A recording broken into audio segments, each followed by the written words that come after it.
John Cohen was asked about a potential coaching change, and his answer was interesting. In the world full of podcasts, he's the undisputed heavyweight champion of hot takes, an Auburn sports homer, master of the book, and message board legend. Get your buttons buttoned and your hats flattened because the Top Button Podcast is about to kick off.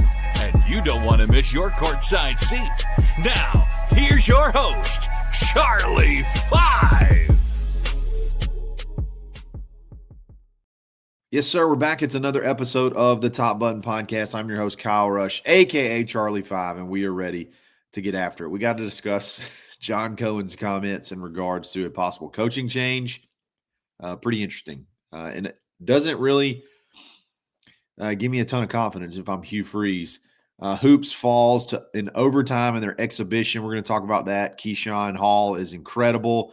Our other Keyshawn Murphy got dinged up. We'll talk about that and just overall thoughts and reactions from the game. Definitely not time to freak out.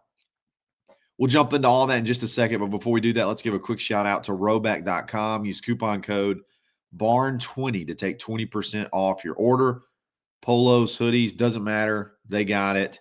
They even have shorts, pants, all that good stuff. And it's not just Auburn licensed apparel. I have on the black Rhoback hoodie right now. They just have so much great stuff, and you can save big. So make sure you use that coupon code. Save big. Show them some love. It's Rhoback.com. Well, John Cohen was asked. This was shortly after I think James Franklin got fired. Not shortly after, but this is, Franklin's just been fired. So there's a lot of coaches being fired right now. And with the way the portal has transpired, I don't really understand why the need for such a expedited timeline. Because, you can't hire anybody. You hear people say they're first to the coaching search race. And it's like, no, not really. I mean, you can't hire anybody. And then anything you can do now that you fired your coach, you could be doing with your coach. So I don't really understand why everybody's racing to fire people right now. But anyway, Cohen was asked if he expected a coaching change, or he was asked about potential of a coaching change. And this was on Monday, and this was his answer. It's not my expectation at this point, which is a fine answer, but that definitely leaves the door open to things. And then he gave this illustration. He said, I don't know if I'm going to walk outside and my car is going to start or not. I think it is. I have an expectation it will. But if my car doesn't start enough, then I'll evaluate that and make decisions about my car. But that's not my expectation at this point about our football program. So I don't want to critique. I don't want to get into critiquing that and whatnot, because I think that's a really tough question to be asked. It's a really tough question to answer. I would almost say lie. Just lie. Who cares what you say at this point in time? But when you say what you said, and it's probably true, it's probably 100% true.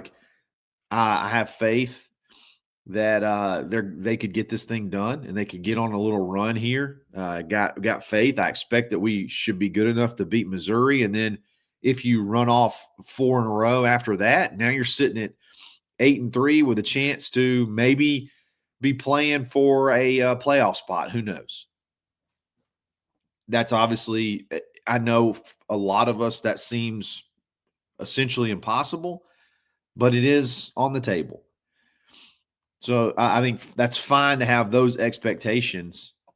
But then the illustration, he basically puts it out there that, to me, if things don't go well, I'll reevaluate and I'll get another car, basically. And in the middle of a season, that's tough. But again, he's asked the question, and Hugh kind of put himself in the situation, right or wrong, wherever you want to put blame. Ultimately it has to go back to Hugh. But he put himself in the position that the athletic director would be asked that question. And I think that's a fine question to ask, especially in firing season. But man, if that doesn't ramp up the pressure, I don't know what will. Not that that's going to necessarily make someone coach harder, or that, oh, if they weren't trying before, they're going to start trying now. I don't think trying has really been the issue. I think it's just been, can we get it done while trying? I think that they put a ton of effort into that game plan against Georgia, and the second half was just a disaster. Georgia adjusted, and we did not. So at least you know where your athletic director's head's at. I know a lot of people, for some reason, seem to think Cohen's like the bad guy of everything to do with Auburn football. And I think for the most part, he's done a really good job since he's been here. I don't even know how much you can really operate a coaching search in 30 days of your being hired to a new school and then a firing and a hiring. Like that's a that's a tall ask there. So there's a lot of people that are, you know, hypercritical on him and probably going to be hypercritical about this answer, but I think it makes sense. I probably wouldn't have said it. I probably would have just lied, if I'm going to be honest. No, we're not worried about coaching searches right now. We may talk, not even say we may talk about it at the end of the year, but no, we're not talking about coaching searches right now. We don't plan on anything. And I guess you could still take we don't plan on anything and turn it into something, because everybody's going to hang on every word. It's just one of those times at Auburn where you just can't really say anything right now. And that's unfortunate. It's just a really, really weird time. It's not fun. I know that. But yeah, if I'm Hugh and I hear that, probably making me a little bit nervous about my next several performances. And I don't know if that's necessarily a good thing or a bad thing. Sometimes people perform under pressure. Sometimes people fold. So we'll see what happens there. But he said it. Those were his exact quotes, not out of context, full quotes right there. We're going to talk about basketball here, first exhibition game, and talk about basketball planning for the rest of the year too, because I think we're going to have some fun stuff that we're going to have for you guys, and we're going to talk about that here in just a second. We'll be back right after this.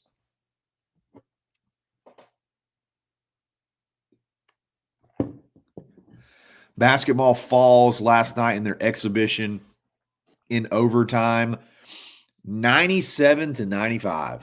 It was 85-85, I think, at the end of regulation. And honestly, Auburn did not particularly shoot the ball well. Scored 85 points and really didn't shoot the ball anywhere near their potential that you've seen so far. And that's totally fine in the first exhibition game where you're trying to play a lot of different rotations, get a lot of eyes on several different guys. I mean, scored 42 points in the first half, 43 in the second. I mean, it was pretty even right there, and shot not great. 36% from the field, not good. 30% from three. And honestly, if I could be way wrong on this, but I felt like they hit some big threes late that probably got that percentage up a little bit more. Just really, really cold. Really, really cold from three.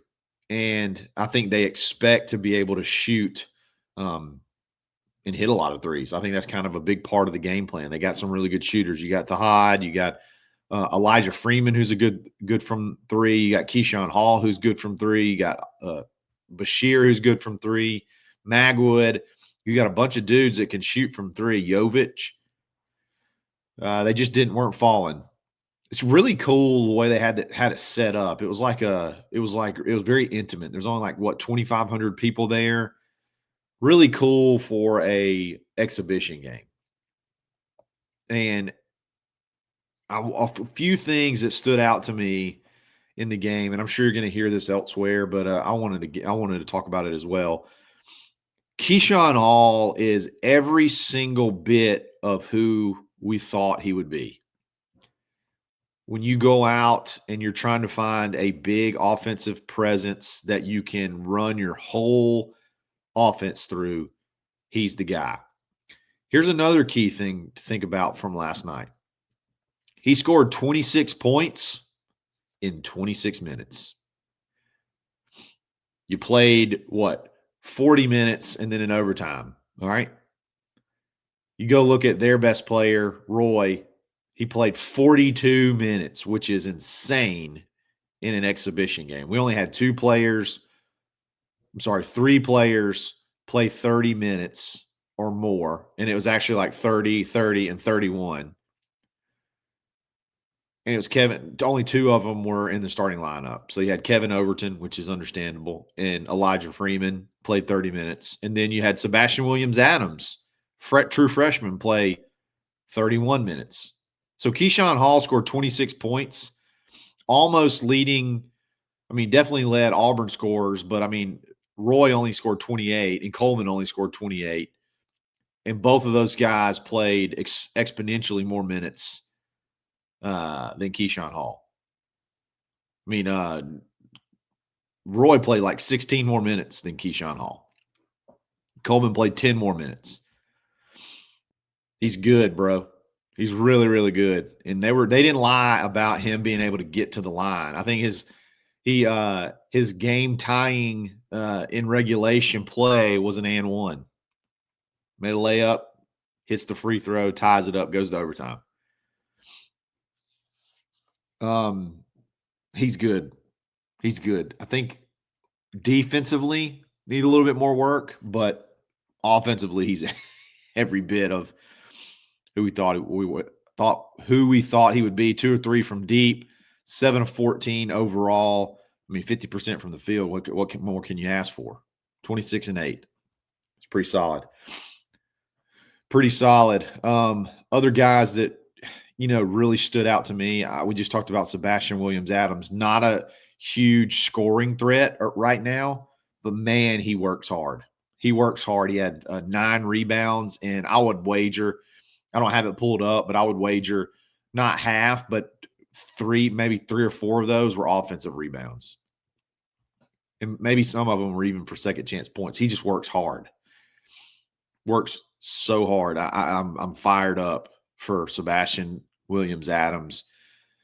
I'm hoping that he can be that solid bigger man presence off the bench because we're going to need it. One of the storylines from last night, Keyshawn Murphy goes down with a knee. It looked like a knee injury. I don't know. This was a weird scenario. They were slipping a lot last night. I don't know if y'all noticed that. I don't know what the deal was, but they were slipping a ton. Tahad was slipping so much he changed shoes at halftime. But, in this particular scenario, there was a body on the ground, okay? So I'm sure just the sweat from that person being on the ground, I can't remember exactly who it was, from them being on the ground, and then Keyshawn goes to the area where they were just on the ground, and he slips and kind of folds his left, I think it was his left leg up behind him, and he goes down for a while, and I don't want to say they carried him off the field, but he had 2 guys, and he needed a lot of help getting off the field. So, or getting off the court. I got to change games, guys. Got to change games. I still have football on the brain. So that's going to be something to definitely pay attention to because Auburn needs Murphy. Auburn needs Keyshawn. He didn't score a lot last night, but he was your main defensive presence, and I don't even think he had a great defensive night, but he's your big man.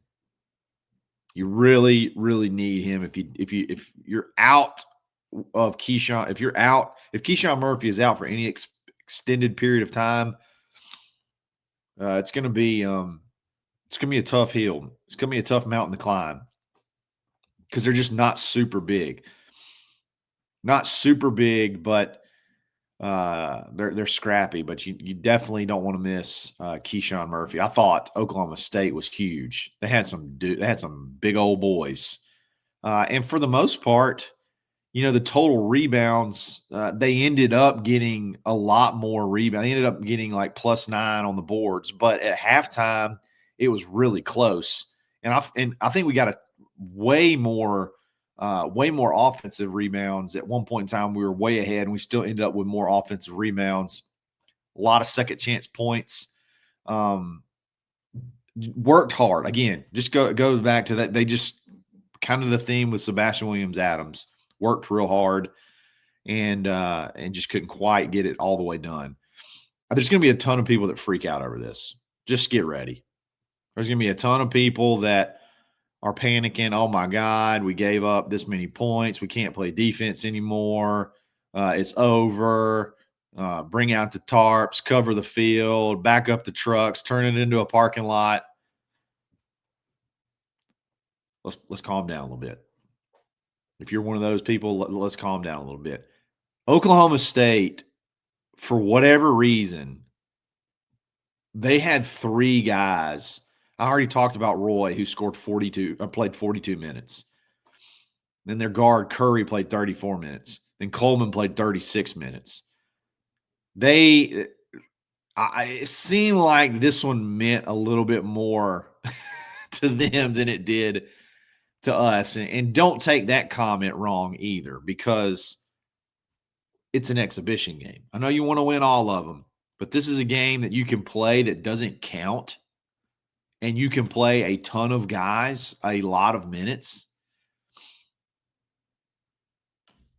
Like, it's not that big of a deal. I mean, we played Blake Michelik, and he may play more as the season goes on. Played him some minutes. Normally, he would come in at the end of a game. Played him in the heat of the battle a lot. I'm not sure that I'm ready to freak out over anything. This was the coldest night they could ever have. Like, they shot the ball really, really poorly. And then defense, in my opinion, they can fix stuff like that as long as Murphy's not out for an extended period of time. A little like when you're subbing a bunch like we were, there's a lot of maybe some communication breakdowns and things like that. It's part of it. But yeah, definitely nothing to freak out about right now. I still think you could get a bunch of offense off the bench from Bashir, get a bunch of, offense from even Caden Magwood. He hit 1 3. It was a big 3, but he hit 1 3. Jovic, I think, is still learning and still kind of adjusting. But he's a guy that you really need to come along and you can really depend on, because I think he's got a lot of skills and he can score the basketball. He had 5 points, and most all of them came from the line. We were cold from the line, and then we kind of picked it up a little bit, shot a little bit better from the line. We shot a bunch of free throws. We shot way more free throws than them, which is good. I love being able to get to the line. We're going to be fine. They're going to be fine, and they're going to be fun to watch. Tahad Pedford's not going to shoot 4-16 very often. So we're not going to shoot 29.6% from 3 very often. I don't think. I think this team has a potential to be a much, much better 3-point shooting team than we saw. So we'll see what happens. I got to look up the schedule, but I want to talk about what we're going to do. I think we're going to carry the live streams into basketball season. It was weird last night because the game was on YouTube, and I know a lot of people would have had a trouble watching the game on YouTube and then watching a live stream on YouTube. I think that would have been really tricky. So I guess we could have done it anyway, and people could have listened to the radio broadcast from online or whatever. It doesn't matter. Regardless, it just felt like logistically last night it was going to be tough. But I think we're going to try live streams for basketball as well, and that could be a lot of fun. Probably won't have as many numbers, but we can have a ton of friendship and a ton of fun during basketball season. So that's the plan for right now. That's my expectation. I don't expect not to have a live stream, but who knows? My car may not start. And if that's the case, we may not be able to do live streams. I'm kidding. I think that'll be a lot of fun. Same atmosphere for football. Let's switch it over for basketball. We'll have a lot more opportunities to hang out, and I think it'll be a blast. So, guys, I really appreciate it. Let me know what you think about the comments from Cohen. Let me know what you think about the hoops game last night. We got a big game Saturday. We're only 2 sleeps away, and it's almost a must win. It's not almost. It is a must win. If you want to have if it's a must win for Hugh Freeze, it's a must win for the season. If you want to have any hopes of anything, got to get it done. Appreciate it, guys. We'll talk again soon. It's another episode of the Top Button Podcast. Stay buttoned. Thanks for listening, and drive home safely.